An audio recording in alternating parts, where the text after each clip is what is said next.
Como vocês viram aí no título do vídeo, esse é o primeiro vídeo que eu vou falar sobre as indicações dos meus apoiadores. Então existe uma assinatura chamada Leitor Escolhe. Esse meu apoiador, apoiadora, ele vai escolher o título que eu quero ler e dentre esses títulos de todos os assinantes, eu vou sortear e vai escolher a minha leitura. Eu vou ler o livro, vou comentar e vou trazer sempre 2 títulos escolhidos por esses apoiadores em vídeo. Claro, esse vídeo saiu antes para eles e agora está saindo para vocês. E eu vou comentar sobre esses títulos aqui, quais eles escolheram e o que eu achei e dar minha opinião bem sincera. Primeiramente, eu quero agradecer essas apoiadoras que indicaram, e coincidentemente indicaram 2 livros de língua alemã, o que eu gostei bastante. E a gente está falando de um livro contemporâneo e o outro bem clássico e significativo para a literatura. O dia em que Selma sonhou com o Okapi. Muitos outros viram que eu estava lendo esse livro e ficaram bem empolgados com o que eu acharia sobre essa obra. E ela é uma leitura muito parecida de gostos comigo. Ela falou: Bruna, eu sei que é um contemporâneo, mas é um contemporâneo que me chamou muito a atenção e ela gostou bastante. E aqui, para respondê-la, eu também gostei muito. Eu acho que se eu colocar numa balança, eu vou deixar pro final para vocês saberem o que eu achei mais de um e de outro, ver qual eu gostei mais. Mas falando somente desse livro de língua alemã da Mariana Leck, eu gostei bastante. Não só por ser um contemporâneo, eu vou tirar essa questão de ser contemporâneo ou clássico, mas falar só da história em si e do que mais me chamou a atenção. Mas é interessantíssimo. Se você está procurando leitura interessante e diferente, eu acho que a gente tem que começar a falar mais sobre o dia em que Selma sonhou com o Okapi. Como sempre, eu fiz as minhas anotações aqui no caderno, anotações de também pesquisas que eu fiz, porque a primeira coisa que a gente pensa quando a gente vai ler esse livro, acho que comigo aconteceu muito isso, é what the fuck is Who's that Pokémon? Okapi. O que é um Okapi, primeiramente? Eu vou deixar a foto pra vocês verem, mas é também referente a essa figura. Não sei se você que tá assistindo já sabia ou depois que pesquisou, mas o Okapi é esse animal. Pelo que eu vi nas minhas pesquisas, ele foi o último animal a ser registrado, o último mamífero a ser registrado, e ele é uma mistura de zebra com girafa. Ele tem o rosto igual a uma girafa, né? E tem o restante do corpo com as listras de uma zebra. Ele é muito, muito diferente. Tanto que, antigamente, apelidaram ele de unicórnio africano, porque ele justamente vem do continente africano, mas ele também é uma espécie de um bicho quase mitológico, um bicho muito, muito diferente dos demais animais, né? Mas sim, é um bicho real, tá, gente? Ele não é mitológico, não é um Pokémon, não. Ele é real. Então o Okapi, ele realmente existe. Foi o último a ser registrado. A Selma sonha com esse bicho e isso significa que alguém vai morrer, gente. Essa é a premissa da história, muito interessante. E ao longo a gente vai ver toda uma narrativa em primeira pessoa da Louise. A Louise, ela é a neta, começa aqui com ela com 10 anos de idade, então ela é criança ainda, e vendo pela perspectiva dela a vida da avó, né? E outros personagens que vão aparecendo na vida das duas. E é engraçado porque você vai ver que o foco, por mais que a gente tenta entender como que vai chegar a uma morte desses personagens, a gente também vai conhecer mais sobre eles e a natureza deles, sabe? A autora faz a gente se apegar a esses personagens e no final começar a entender quem que vai ser o que vai morrer. Vai ser esse que vai morrer e a cada parte que finaliza a gente vê um ciclo se fechando. Então na segunda parte, ali pro início da segunda parte, final da primeira, é quando a gente vai descobrir quem é essa pessoa, sabe? Mas o foco da história também é um pouco a Louise, porque a gente vê o amadurecimento dela. A Louise tá crescendo ao longo de toda a história. Ela começa criança, depois ela começa a migrar para um relacionamento que acaba sendo impossível. E tudo isso. Então, o livro, por mais que ele traga a questão, né, que a semente do início, que é o sonho, mas é como esse sonho vai influenciar a vida da Louise, também vai influenciar a Selma, né? Então, imagina você ter essa responsabilidade, sonhar com algo que aquilo signifique a morte de alguém, mas você não sabe quem. E o elemento que me fez gostar mais ainda da história do livro é justamente esse drama cômico, porque ele é dramático, ele fala e aborda sobre coisas dramáticas, ele fala sobre os sentimentos, uma coisa mórbida, né? mas ao mesmo tempo ele é engraçado, ele traz o seu humor, ele lembra um pouco o humor inglês, né? Uma coisa talvez que traga ali um certo estranhamento, mas ele é engraçado em situações que você pensa que poderia ter passado. Mas o livro eu super recomendo. Uma história que é dividida em 3 partes, então você vai ver outros personagens. Um desses personagens que eu gostei muito foi o oculista. Ele é um dos primeiros que aparece ali e que tem um certo interesse na Selma. Mas ele é muito legal, ele acaba trazendo diálogos e conversas sobre a vida também muito interessantes com os outros personagens. Mas eu gostei muito de ver a formação da Louise. Eu não esperava que o livro ia me trazer isso, pra falar a verdade. Eu tinha uma outra concepção sobre essa leitura. E você vê um romance de formação dessa personagem, dessa narradora, na perspectiva dela, e como ela vai ser, de certa forma, influenciada, e todos ali também, né? Você fica naquela espera de quem vai ser o próximo, quem vai morrer. A gente sabe que o sonho vai trazer isso, sabe? E antes de começar a história, no prólogo, é muito legal que fala assim: quando fixamos o olhar por um bom tempo em alguma coisa bem iluminada e depois fechamos os olhos, essa imagem persiste estática em nossa mente. O que na realidade era claro fica escuro, e o que na realidade era escuro fica claro. Quando, por exemplo, observamos um homem descer a rua e se virar, de tempos em tempos para acenar uma última vez mesmo, uma derradeira última vez, e depois fechamos os olhos, enxergamos na mente a imagem congelada da derradeira última vez. O sorriso fica congelado e os cabelos escuros ficam claros, e os olhos claros muito escuros. É legal começar assim o livro porque a gente sabe do que se trata a história agora, né?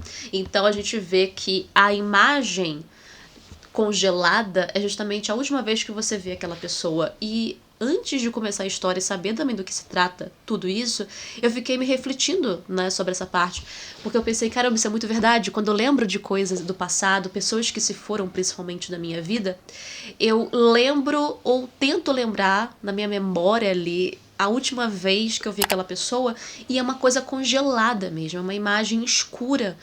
O tempo todo eu não consigo ver tanta claridade, mas eu vejo algo escuro e congelado e como se tivesse eternizado daquela forma, sabe? É um pouco triste isso, né? Mas é verdade, e acho que isso simboliza muito essa história. Então, Michelle, agradeço muito a escolha desse livro. Eu acho que foi muito importante e acho que foi um bom começo para esse tipo de leitura, para esse tipo de assinatura. Então, gente, se você quiser ler livros diferentes, se quiser ler livros contemporâneos diferentes, eu super indico O Dia em que Selma Sonhou com o Okapi. Vale muito a pena. Agora, se você achou que estava sombrio no outro, é porque você não sabe o que te aguarda nessa próxima indicação.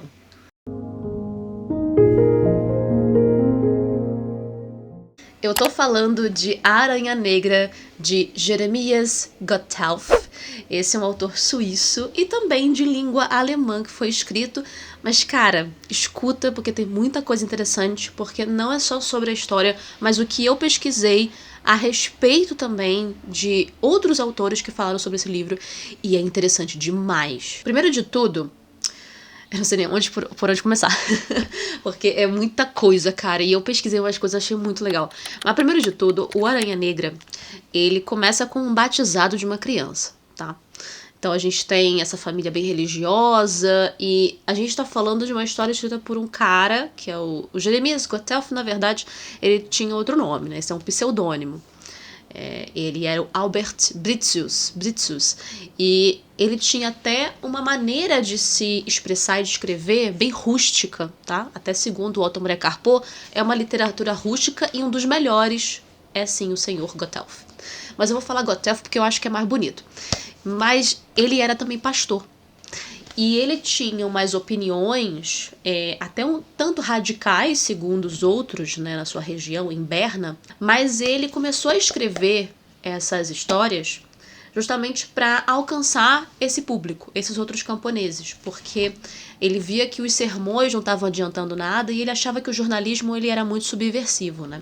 Então ele começa a escrever essas histórias para alcançar esse público. E olha que interessante. A gente tem um batizado de uma criança, então estamos vendo a primeiro momento da história, que é isso. E um cara, que eles estão numa casa, e aí eles começam a observar a casa, uma madeira meio estranha, estragada. Daí, a partir disso, o cara começa a contar uma história relativo àquele ambiente que eles estão. E essa história começa como se fosse ali uma adaptação de lendas, dos mitos, né, mais antigos, mais da Idade Média, né, e tal. Então a gente vê um grupo de camponeses que são escravizados, tá? Então existe esse grupo que está cansado de ver a família morrer de fome, eles têm esposas e penca de filhos, né, morrendo de fome, mas eles trabalham que nem cão, sabe? Trabalham muito, são escravizados literalmente, né? Camponês também sofreu bastante, né, gente? A gente sabe, tem várias histórias. Então, nesse momento, aparece um ser, um cara que tem umas descrições bem específicas, que é chamado Verde, e esse cara seria a representação do diabo.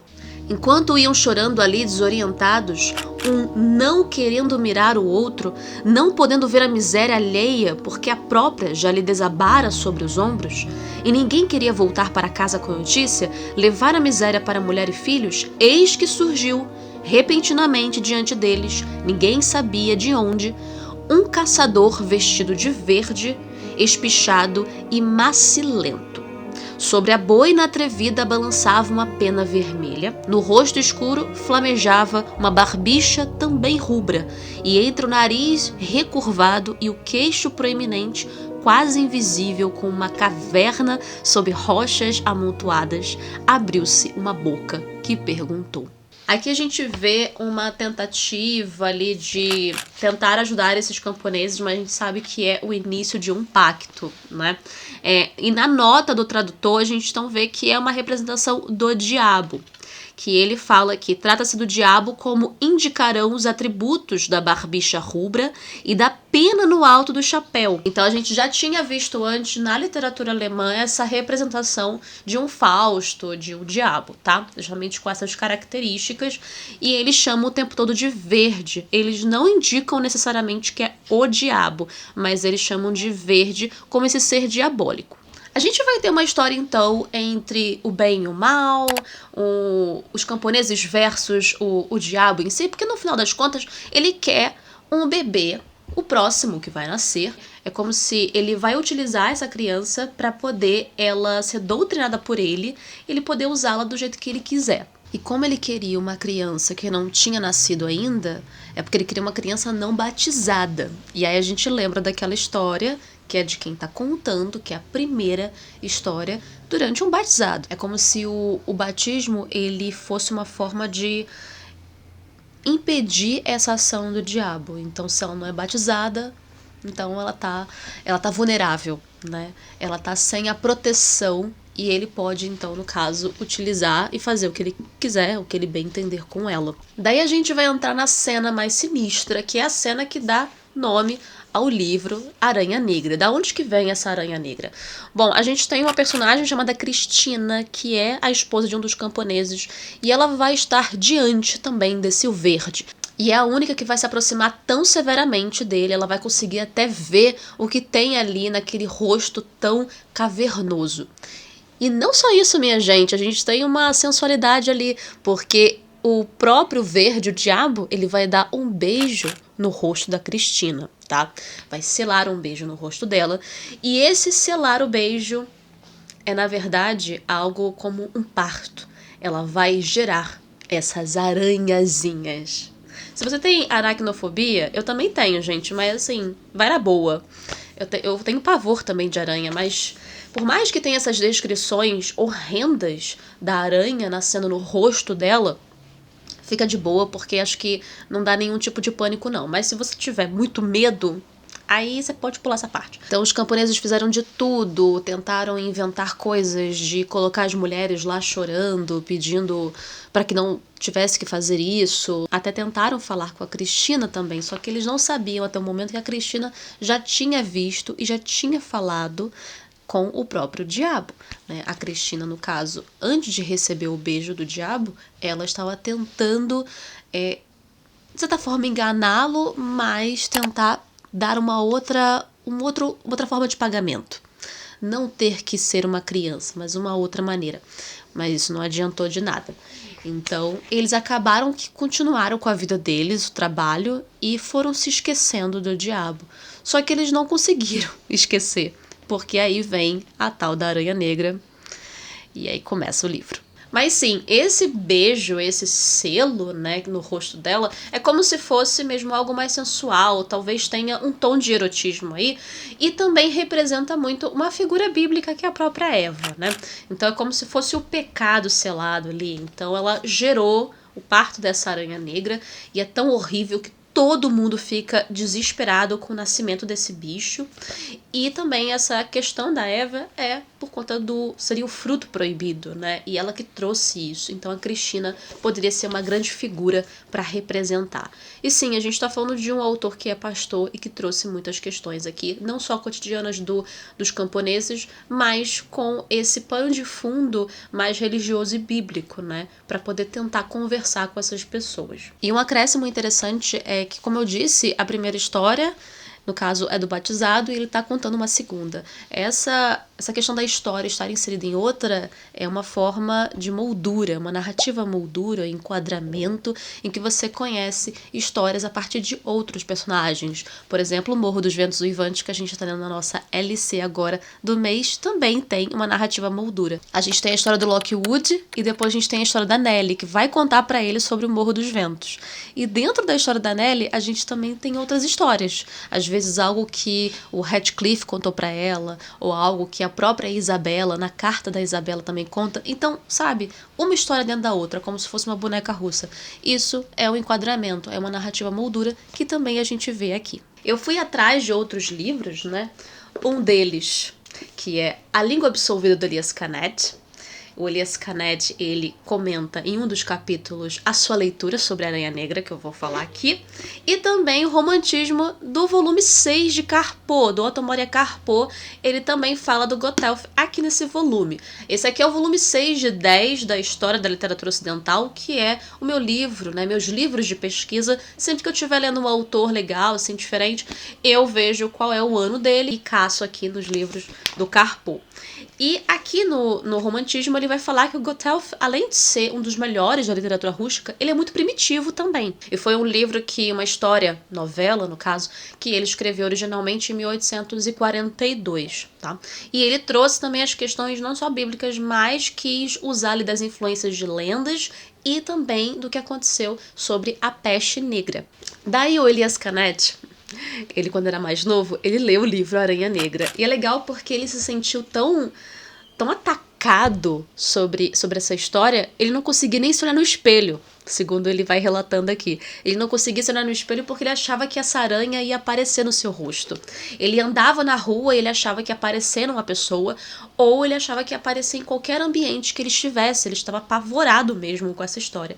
E ele falava, mas eu não tinha feito nada de errado, porque eu achava que isso ia acontecer comigo. Numa conversa com a mãe dele, ele conta essa história. Antes ele fica com medo de contar, ele não saberia como a mãe ia reagir, justamente porque ele acreditava que a mãe não receberia bem essa história, mas muito pelo contrário, eles conversam sobre isso e a mãe acha fantástico. Ela até chama que a Aranha Negra seria a 11ª praga dos egípcios, né? Elias Canet fala assim: li a Aranha Negra e me senti perseguido por ela, como se estivesse cravada em meu próprio rosto. Eu não tolerava espelho em meu quarto. Agora envergonhado, o pedi emprestado a Trude. Retirei-me com ele a meu quarto. Tranquei a porta, o que não era costume nesta casa, e procurei em ambas as faces os sinais da Aranha Negra. Não encontrei sinal algum. Como poderia encontrá-lo se não fui beijado pelo diabo? Então, para você ver como ele ficou bem... Ele ficou assustado, mas intrigado também ao mesmo tempo com a história. Ele vai falando isso ao longo do capítulo. Apesar de ter toda essa questão sinistra, ele quer falar mesmo mais sobre o comportamento humano diante dessas questões. Então, por isso que é fantástico esse livro. Essas foram as leituras indicadas. Agora eu quero saber de você, se você já leu algum desses livros, se a partir desses meus comentários você achou interessante, gostaria de ler. E mais uma vez eu quero agradecer às minhas apoiadoras por terem indicado essas leituras. Se você gostou desse tipo de vídeo, não deixa de curtir, não deixa de compartilhar e deixa o seu comentário. E também, se você puder assistir aos anúncios, isso vai me ajudar muito, gente.